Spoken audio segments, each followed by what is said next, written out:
নমস্কার। আজকে আবার একটা নতুন গল্প নিয়ে হাজির আমি রুবি।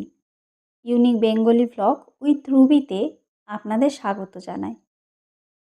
আজকের গল্পটা স্পেশালি বিবাহিত বা বিয়ে করতে চলেছেন এমনই বন্ধুদের জন্য। যদি কখনো আপনার জীবনসঙ্গী কোনোদিনও এই মন্তব্য আপনাকে করে থাকে, তাহলে আপনি কি করবেন তখন? গল্পটা পুরো শোনার অনুরোধ রইল। গল্পটা ভালো লাগলে অবশ্যই লাইক অ্যান্ড শেয়ার করবেন আর কমেন্টে জানাবেন আপনার মতামত। আর অবশ্যই সাবস্ক্রাইব করবেন আমার ছোট্ট চ্যানেলটিকে।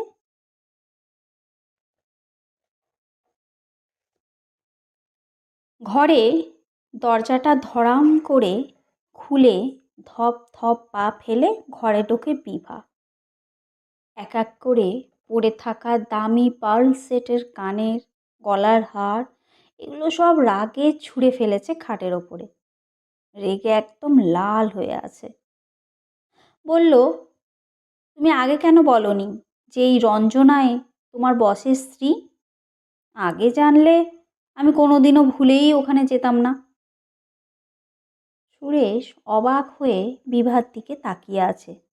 সে বুঝতেই পারছে না যে বিভার এই বিনা মেঘে বজ্রপাতের কারণটা ঠিক কী। সুরেশ বিস্মিত হয়ে রইল। এমনিতে তো সন্ধ্যে থেকে সেখানে বিভা চুপচাপই ছিল, বরং একটু জড়সড়ই ছিল।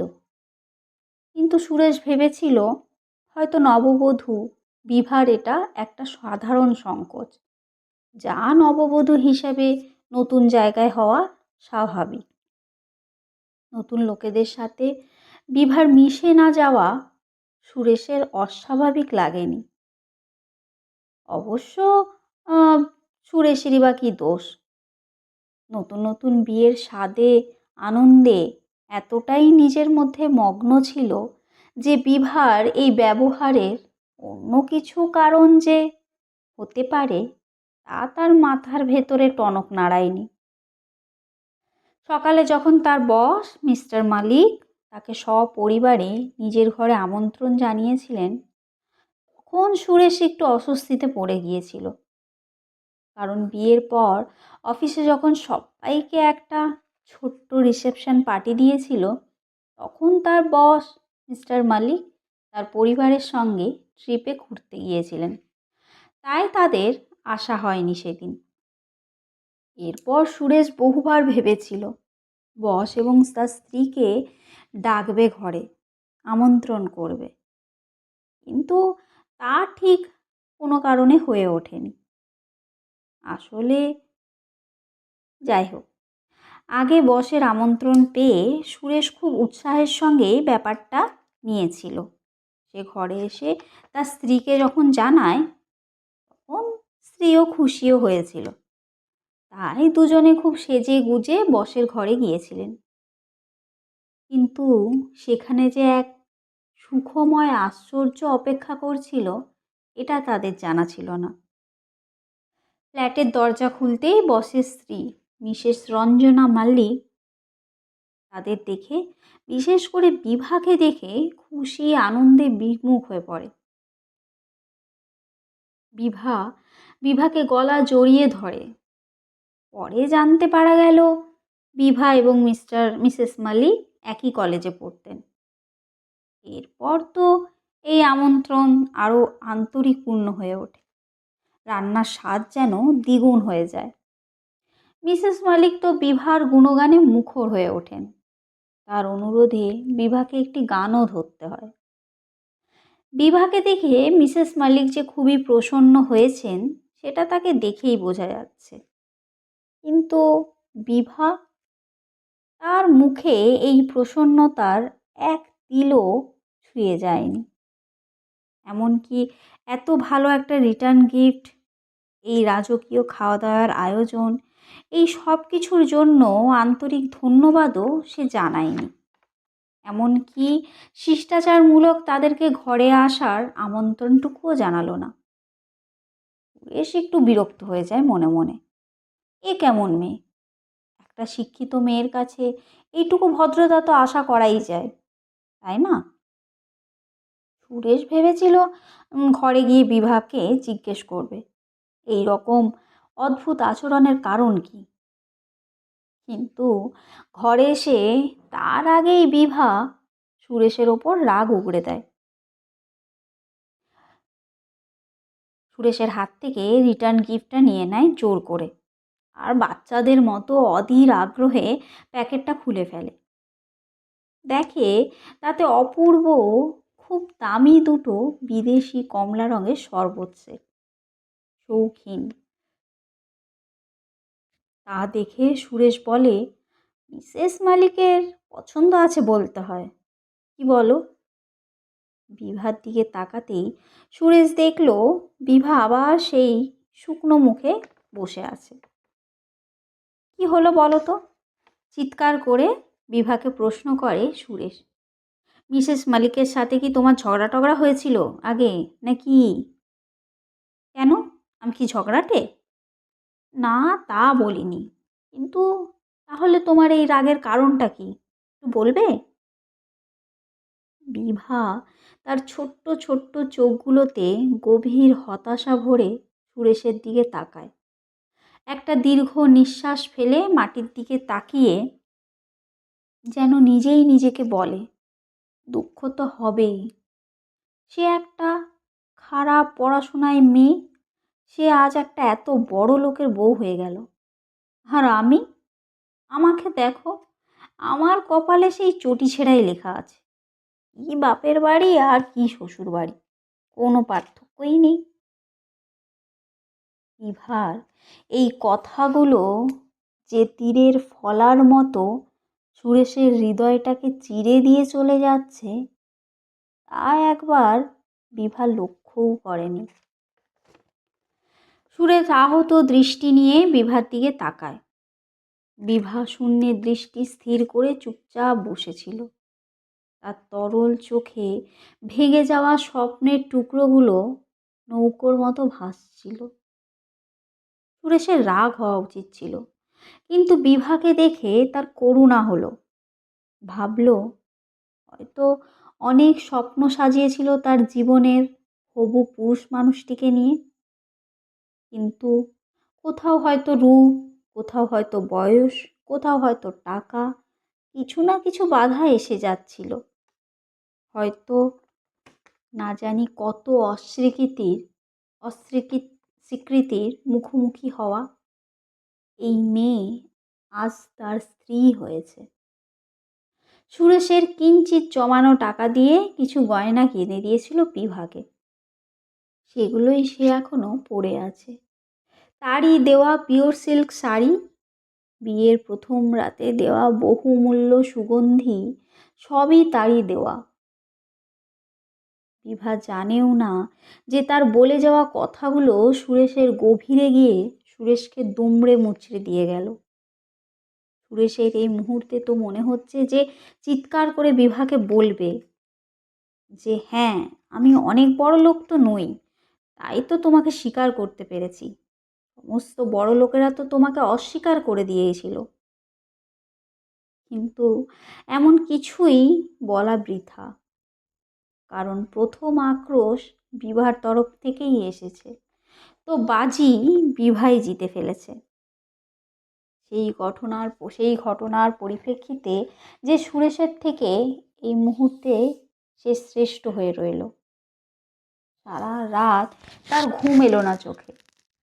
বিভার দিকে পিছন ফিরে সারা রাত আহত হৃদয়কে সামাল দিতে থাকে। চোখের সামনে সেই সমস্ত মেয়েদের ছবি ভেসে বেড়ালো, যাদেরকে প্রথম দেখাতেই অস্বীকার করেছিল সুরেশ।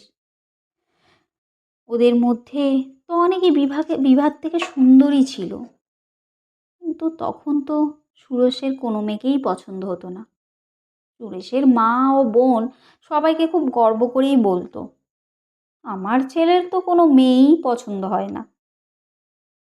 কিন্তু যত দিন যেতে লাগলো, সুরেশের বয়স যত বাড়তে লাগলো, পরে এই গর্বই তাদের চিন্তায় পরিণত হয়। মা বিরক্ত হয়ে বলতো, তোর কীরকম মেয়ে চাই বলতো, চারটে ভালো মানুষকে জবাব তো আমাকেই দিতে হয়। ভুলে যাস না, তোরও বোন আছে, ওর কথাও তো ভাব।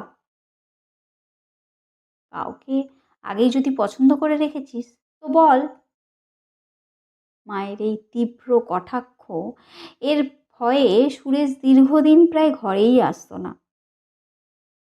বন্ধুরাও মজা করে বলতো, ভাই এখন তো জন্ম নেওয়া সম্ভব নয় বল, এখন যা অ্যাভেলেবেল আছে তাই দিয়েই না হয় কাজ চালা। আগে জানলে ব্রহ্মাদেবকে দিয়ে স্পেশালি তোর জন্য মেয়ে তৈরি করতে বলতাম। এই নিয়ে হাসি ঠাট্টাও শুরু হয়। কিন্তু সুরেশ কি করে বলবে যে তার স্বপ্নের দেখা সেই মেয়ের সাথে বাস্তবে তো কারোর মিলই নেই। একজনের সঙ্গে তো সে মিল পাওয়াই যায় না। দিবাকর তো সেদিন রেগে গিয়ে বলেই উঠল, ভাই প্রতি ছেলেই চায় তার স্ত্রী ফিল্ম স্টারের মতো হোক, সুন্দরী হোক, কিন্তু স্বপ্ন দেখা ভালো, বাস্তবে তা সম্ভব নয়। তোমার কি মনে হয় আমাদের স্বপ্ন দেখা হয় না? আমাদের ড্রিম গার্ল বলে কি কিছু নেই? কিন্তু এটাও তো বুঝতে হবে, এই কুঁড়ে ঘরের মতো চার দেওয়ালে সেই সব ড্রিম গার্লেরা থাকবে না। এইসব মেয়েরা তো যাদের গাড়ি আছে, বড় বড় বাংলা আছে, তাদের কপালেই জোটে। দিবাকরের এই কথা সুরেশকে হতাশায় ফেলে দেয়। এরপর প্রথম যে সম্বন্ধ আসে, এইসব কথোপকথনের পরে এই সম্বন্ধতেই সে রাজি হয়ে যায়। সুরেশের এই পছন্দে তার মা বোন খুব অবাক হয় এবং কিছুটা অভিমানও হয় তাদের। তারা বলেন, আরে এই মেয়েকে পছন্দ করবি বলে কি এতদিন নিজের বয়স বাড়ালি? এতদিন অপেক্ষা করে বসে আছিস, লোকে কি বলবে? তখন দিবাকরই বলে, এত খারাপও নয় মাসিমা, বিয়ে হয়ে যেতে দাও না, দেখবে অনেক সুন্দর লাগবে। তা ঠিকই বলেছিল দিবাকর। বিয়ের পর বিভার গায়ের রঙও অনেক খুলে যায়। বিয়ের আনন্দে ওর মুখে যে ঔজ্জ্বল্য এসেছিল, যা তার পুরো ব্যক্তিত্বকেই আরো সুন্দর করে দিয়েছিল। মোটমাট সুরেশের বিভাকে খুব পছন্দ না হলেও এখন সে বিভাকে পছন্দ করতে থাকে। বউয়ের সঙ্গে টুকটাক বাজার করতে যায়। অফিস থেকে ফেরার সময় তো রোজ বিভার জন্য কিছু না কিছু নিয়েই আসে। কখনো আইসক্রিম, কখনো পাপড়ি চাট, কোনো সন্ধ্যেই ফাঁকি যেত না। সে বিভার সাথে প্রণয়ের নতুন নতুন অধ্যায় রচনা করত, যা বিভাও আনন্দে উপভোগ করত। বিভা অভিভূত হয়ে থাকত সুরেশের প্রতি। ভালোই চলছিল তাদের সংসার। কিন্তু আজ হঠাৎ যে কি হয়ে গেল, মিস্টার শ্রী মালিক ওই এক রাতের ডিনার, এই সমস্ত কিছু সুরেশের জীবনে ভারী পড়ে গেল। যেন সমস্ত জীবনটাই তার বিস্বাদ করে দিয়ে গেল এই ডিনার। জীবনের সমস্ত উৎসাহ নিংড়ে নিয়ে গেল। হঠাৎ এই সময় বিভা ঘরে ঢোকে। এই যে, ওঠো, চা নিয়ে হাজির হয়েছি। ঘুমন্ত চোখে চোখ খুলে সুরেশ দেখল চা নিয়ে বিভা প্রসন্ন মুখে দাঁড়িয়ে আছে সকালে। যেন রোজকার সকালের মতোই আজকের এই সকালটাও। তার মুখ দেখে মনে হচ্ছে যেন তার কোনো খবর নেই যে সুরেশের গতকালের রাতটা কিভাবে কেটেছে। যেন কোনো হুঁশই তার নেই।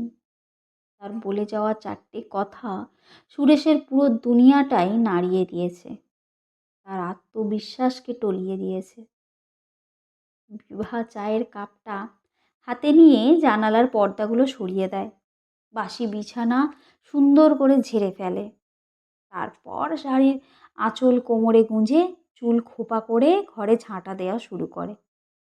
প্রতিদিনের এই নিত্যকর্ম করতে দেখে সুরেশ বিভার প্রেমে পড়ে যেত আর একটু করে। কিন্তু আজ আজ তার আর বিভাকে সেই প্রেমিকা বধূ মনে হচ্ছে না। আগামী 4-5 দিন সে এইভাবেই রেগেই ছিল। ভেতরে ভেতরে সে জ্বলছিল। তার অন্তর্মুখী এই জ্বালা দিন দিন তীব্রতর হয়ে উঠছিল। কিন্তু কিন্তু নিজের নতুন সংসারে কাজকর্মে ব্যস্ত থাকা বিভা এইসবের দিকে খেয়ালই করেনি। দিন বোধহয় রবিবার ছিল, একটা নিরানন্দ রবিবার। 9টার সময় আড়মোড়া ভেঙে ঘুম থেকে উঠে সুরেশ বাজার করতে চলে যায়। তখন ফিরে আসে 2 ঘন্টা পরে। তখন বিভা দোসা বানিয়ে রেডি করে টেবিলে রেখেছে, সুরেশের অপেক্ষায় বসে আছে। এরপর দুজনে চুপচাপ ব্রেকফাস্ট করে ফেলে। বিভা হঠাৎ প্রসন্ন হৃদয়ে বলে, শোনো না, পাশের বাড়ির মুখার্জি বাবুর না ট্রান্সফার হয়ে গেছে। তো তাদের যত পুরনো জিনিস আছে সব কম দামে বিক্রি করে দিচ্ছে। আর দেখো, ড্রেসিং টেবিলটাও না বিক্রি করছে মাত্র 200 টাকায়। আমি তাদের সঙ্গে কথা বলবো, যদি আমরা নিই, মাত্র তো 200 টাকা। বেশ গম্ভীর গলায় বলে, ক্লার্কের ঘরে ড্রেসিং টেবিল শোভা পায় না। বিভা তার এই গম্ভীর আওয়াজে একটু থতমত খেয়ে যায়। সে বলে, কেন? এটা তো আর কোনো কার নয়, এটা তো সামান্য একটা ড্রেসিং টেবিল, যা আজকাল কমন হয়ে গেছে। আমি একবার বললাম না যে না, আমি সেই সব জিনিসই নিই যা আমার ঝুপড়ি ঘরে শোভা পায়। স্ত্রীর নির্ণয়ের ক্ষেত্রেও আমি কিন্তু এই দৃষ্টিকোণ দিয়েই ভেবে বিয়ে করেছি। তাই আমি তোমায় বিয়ে করেছি। সুরেশের কথা শেষ করল। সুরেশের এবার মনটা যেন হালকা হলো। এই 4-5 দিনে যে কষ্ট সে পেয়েছে তা যেন আজ তাকে শান্তি দিল। ঠিক যেমন ঝড় বৃষ্টির পরে আকাশ পরিষ্কার হয়ে যায়, পুনরায় সে আবার আগের সেই ফুরফুরে মেজাজে সেমনি ফিরে এলো। পরের দিন বিভাকে বলল, শোনো, লামহে সিনেমা এসেছে, সন্ধ্যের টিকিট, যাবে তো? বিভা হ্যাঁ বা না কিছুই বলে না। কিন্তু যখন সুরেশ দেখলো বেলা 3টে নাগাদ চা হয়ে গেছে, তখন সুরেশ বুঝতে পারে যে সিনেমা দেখার প্রস্তাব বিভা গ্রহণ করেছে। তারপর দুজনে তৈরি হয়ে নেয়। কিন্তু বিভা একবারও প্রশ্ন করেনি যে কোন শাড়িটা সে পরবে, বা চুল খোপা করবে না ছেড়ে রাখবে। এমনকি বিভা টবের সেই লাল ছোট্ট গোলাপটা, সেটা ছিঁড়ে মাথায়ও লাগালো না। সুরেশ বিভাকে দেখে বুঝে গেছে যে বিভাও ভেতর পর্যন্ত নড়ে গেছে, আরও মনের ভেতরটা মুষড়ে যাচ্ছে। না সে কাপড় গুছিয়েছে, না ধোয়া বাসন তেমন করে গুছিয়ে রেখেছে, যেন বিভারও জীবনের সমস্ত উৎসাহ কেউ নিগড়ে দিয়েছে। 2:30টার সময় সুরেশ সিটি বাজিয়ে নিচে নামে। বিভাও চুপচাপ ঘরে তালা ঝুলিয়ে চাবিটা নিয়ে সুরেশের হাতে দিয়ে দেয়। সুরেশ বলে, টেম্পুতে যাব, ভিড় না থাকলে ফার্স্ট ক্লাসেই বসবো। No taxi, no balcony, no ফালতু খরচ আজ থেকে।